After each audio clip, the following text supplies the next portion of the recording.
Gostaria de comentar um pouco sobre TDAH.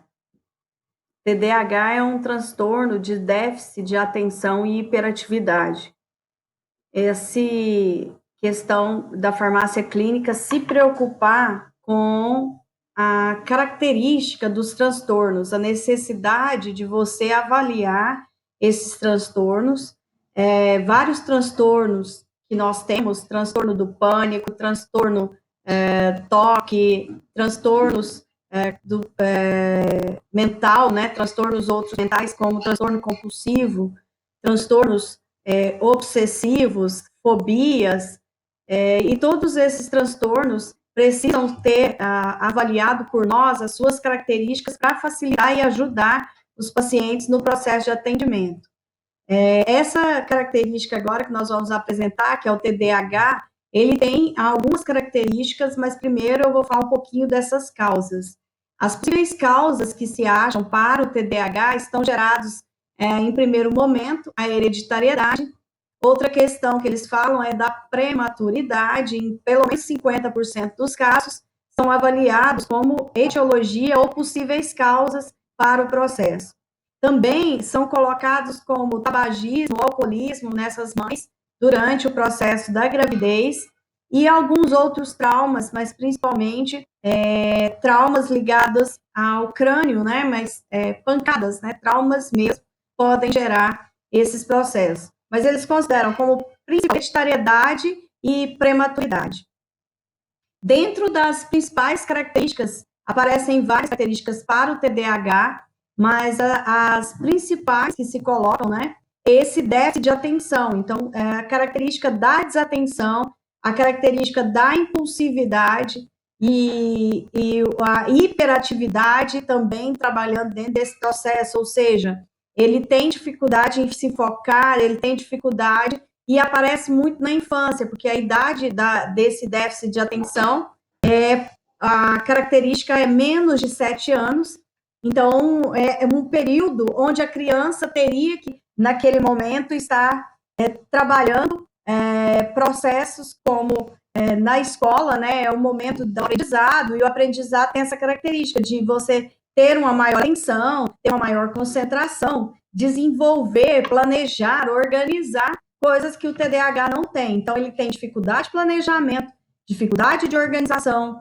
ele tem muita desatenção, muita hiperatividade, e todas essas características geradas, então, com essa impulsividade e agressividade. Tratamentos para o TDAH, primeiro, a importância de ter vários profissionais perto cuidando desse paciente e da família também. Então, nós temos como características, primeiro, o tratamento cognitivo, então, terapeuta cognitivo, a necessidade desse terapeuta para ajudar no processo da organização, ajudar no processo do planejamento, ajudar no processo do raciocínio, melhorando a memória, melhorando o foco, melhorando a atenção, porque a desatenção é bem característica e pode trazer perigo para os pacientes desde a infância. Então, por motivos de desatenção, trabalhos mais na fase adulta, tem dificuldade de trabalhar com máquina, a questão do trânsito. Então, desde criança, é interessante que os pais lidem com isso, fazendo com que os filhos tenham um acompanhamento de um terapeuta para melhorar a sua cognição. Então, desde sempre, melhorar a sua atenção. Então, traz perigo para a criança, os pais precisam acompanhar essa criança sempre, mas o terapeuta cognitivo faria um trabalho onde ele poderia melhorar essas características da criança. Ao mesmo tempo que precisa do neuropediatra, porque vai ser necessário a questão do tratamento medicamentoso também. E a avaliação neuronal orgânica desse paciente traz, então, a necessidade dessa avaliação, da avaliação acertada se realmente é o TDAH. Não pode dizer que tudo que traz desatenção, que traz impulsividade, que traz agressividade é o TDAH. Então, tem que ser feito realmente um diagnóstico acertado, a sugestão até de procurar mais de um neuropediatra, né, para que tenha realmente uma confirmação do diagnóstico, mas a partir da confirmação do diagnóstico, duas medicações são bastante utilizadas. Uma é o metilfenidato, reconhecidamente como Ritalina e Ritalina LA, que também traz uma característica de liberação prolongada dessa medicação. Também avaliar bem, porque, na verdade, a Ritalina tem a característica de modular a dopamina. Então, a modulação da dopamina é interessante quando tem desequilíbrio da dopamina.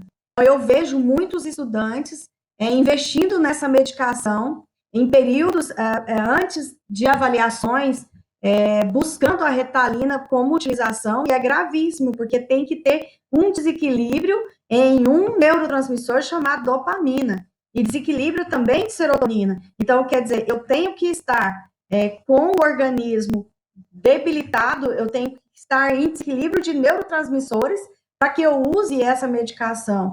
Então, ele só vai fazer a modulação quando você tem o problema.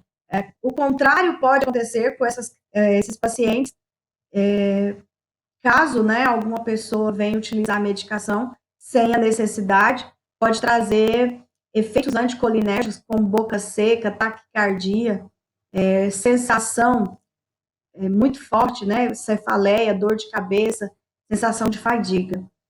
Então, a necessidade do tratamento medicamentoso é iminente, e por ter características durante a TDAH também de eventos depressivos, são necessários também a utilização de medicamentos antidepressivos. Sugestão de medicamentos antidepressivos, os tricíclicos, porque eles conseguem modular ao mesmo tempo a dopamina necessária, a modulação, modula também a noradrenalina e modula a serotonina. Então, eles melhoram essa atenção, eles melhoram essa característica e traz à tona, né, uma situação que quando você modula noradrenalina e dopamina, você traz equilíbrio. Então, você vai melhorar não só a questão da atenção, mas você melhora a organização, você melhora o planejamento tanto de crianças quanto dos adultos. E uma característica que vai melhorar significativamente é a impulsividade, a agressividade. Então, você consegue trazer com isso um melhor raciocínio e uma melhora na memória. Outra característica também é a dificuldade, né, da estima. Esses pacientes passam até a ter tiques, né, ter alguma questão relacionada à dificuldade social, porque eles são socialmente, às vezes, até marginalizados. Então, uma situação que pode ser utilizada também, os antidepressivos tricíclicos modulam serotonina, e a serotonina, ela melhora essa tensão e humor. Então, essa oscilação de humor vai ser melhorada, principalmente essa agressividade e essa impulsividade também. Então, são medicamentos bem interessantes. Então, além do metilfenidato, da Ritalina, os antidepressivos tricíclicos, também pode ser utilizados antidepressivos que a gente chama de atípicos, como, por exemplo, a venlafaxina, que já estou usando a Ritalina modulando, já não vou utilizar outro. Então, eu poderia causar um sinergismo e diminuir demais a dopamina. Então, eu opto por um medicamento, em vez do antidepressivo tricíclico, eu trago um antidepressivo atípico que vai modular só a noradrenalina e a serotonina. Um exemplo é a venlafaxina, tem até o Effexor XR, que pode ser utilizado como medicação, que a gente fala de longa duração. Então, portanto, tem tratamento, mas o tratamento medicamentoso por si só não é eficaz. Então, a eficácia traz em você completar o tratamento medicamentoso a partir da figura do neuropediatra ou do neurologista, quando for adolescente adulto, junto com o tratamento e acompanhamento do terapeuta cognitivo, para melhorar todos esses sintomas, e também a figura do psicólogo, né? Tanto para o acompanhamento do paciente, quanto para o acompanhamento da família. Trouxe, então, para vocês um pouquinho do que é o transtorno de déficit de atenção e hiperatividade.